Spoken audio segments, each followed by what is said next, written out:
Don't forget to go down in the description below to check out all the discounts and reductions and special offers available for different softwares. Thank you. It has been very long time that I've done any video on Silkypix Developer Studio Pro 11. Now, just to let you know that in Japan, Silkypix Developer Studio Pro 12 is out, and I'm very curious about their new change. It's in Japanese language, so I'm kind of curious about the new product. It normally should be translated in English automatically. So there you go. In addition to new features as a soft, so they added the soft atmosphere and a pixel shift photo combining, which I don't understand. I'm guessing that you can add the multiple images at once, but we can already do that, so strange. And the new features, if I click on the new features, I mean, you're not going to understand the interface obviously because it's all in Japanese, but you do have new user interface, if I understand correctly. Then you have the image export, button layout is changed, the tool correction, etc. There are new additions, if I understand.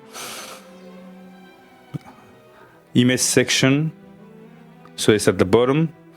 Image display.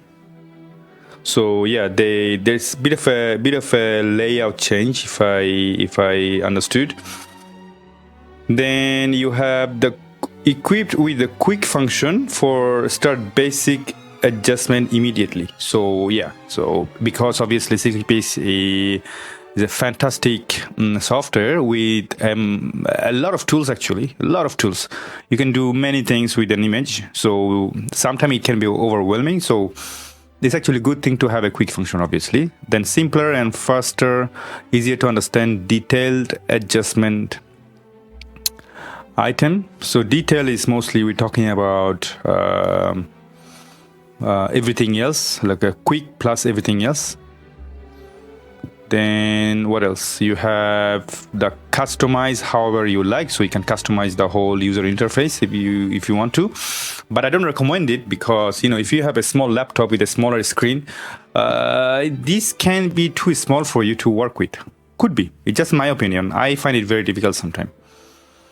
Then display function name, description, one-click installation.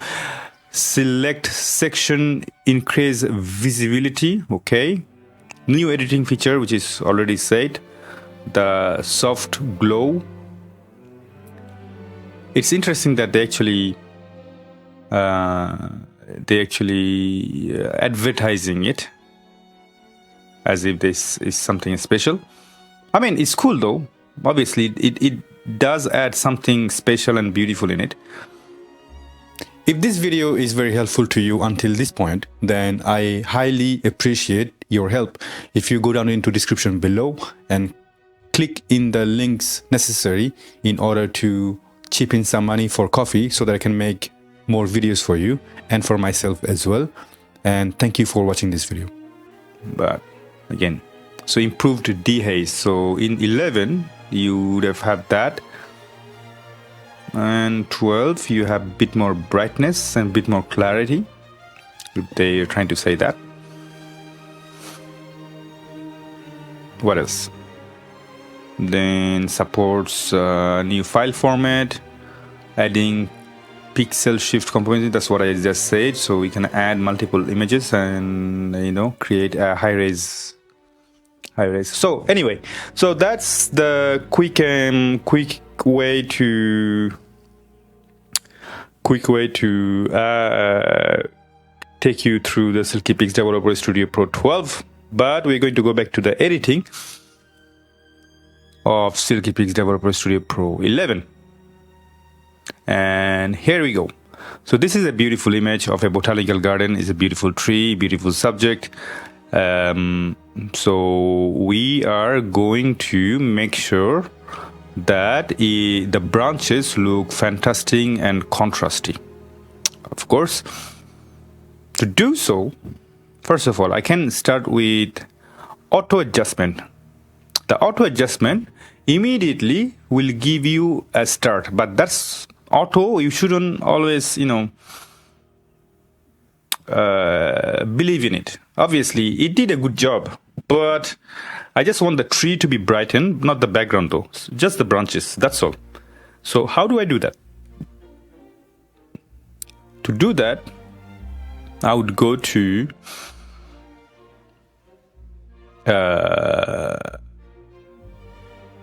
dodge HDR first to color dodge, so dodge HDR, sorry, and make sure it's not too bright. Then reduce the highlight.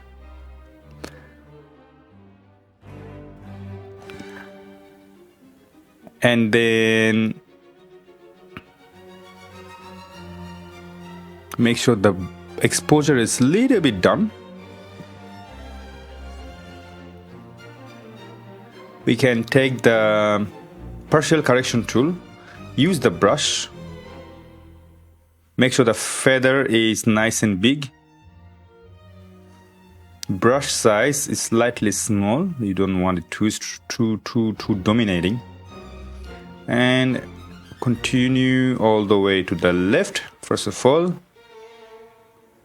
And same goes that direction. And reduce the lightness. Reduce the darkness as much as you can. Same goes the contrast, same goes the clarity. So my technique is simple. You can do the exact same thing with the in between the branches if you want.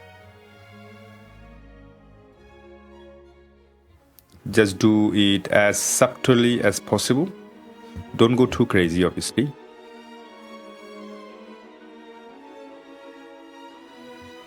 And make sure the brush is small when it's necessary. So it takes some time, I understand, but trust me, it's worth it.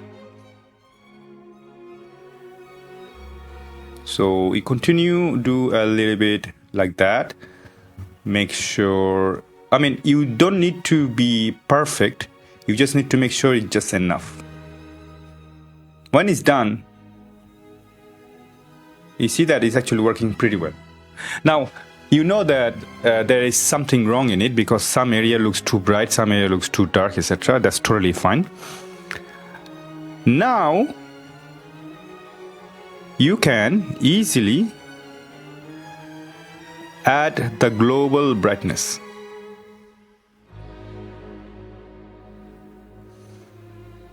Then you can go to the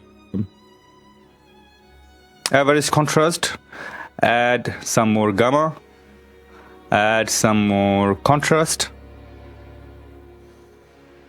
add some more black if you want to. There you go. Now this looks pretty damn punchy. Now there is one problem. I think that in this area looks a little bit too unnatural, so I'm going to add a brush and probably get rid of this particular area. Now it looks better. So I'm going to add some more gamma, bit more black. I'll get the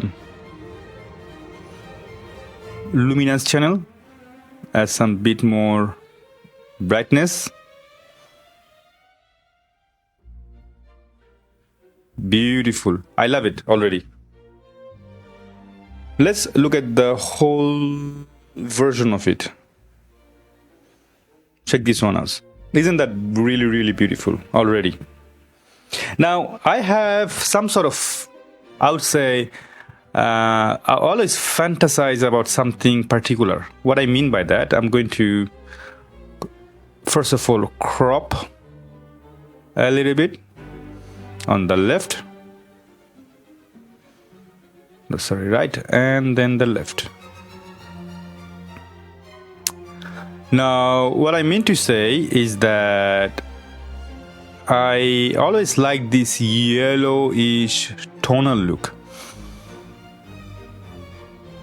In order to achieve that, I'm going to go to the color temperature and add some more yellow and a bit more hue. So that looks nice and a bit more yellow, which is beautiful.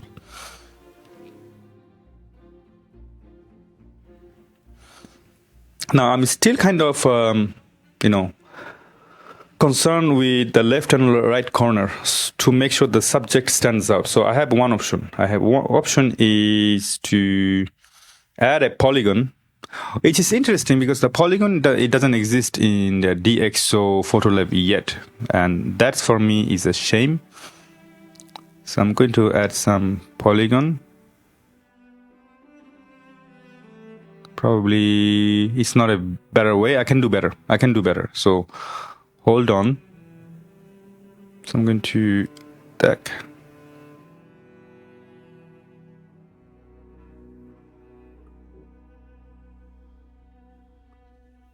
Perfect.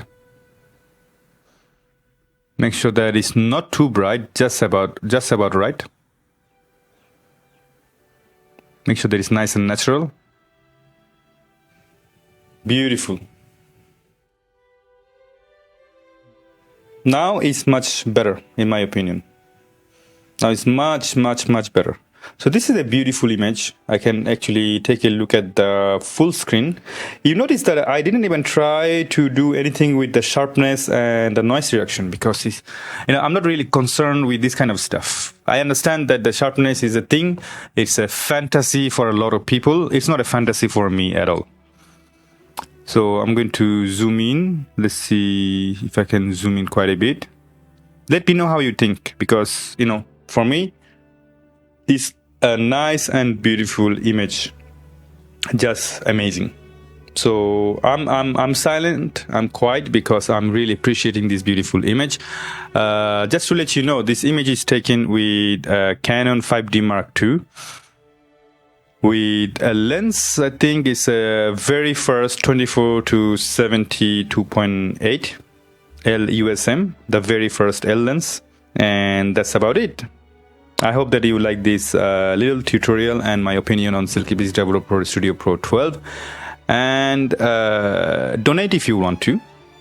Before I go, you also have plenty of other tools like this one to control the luminance restoration, for instance. I could actually add some more control on dynamic range. Then I can do some luminance restoration, etc. So you can do many things, but in the end, it's up to you. So this is it. Take care of yourself and bye bye.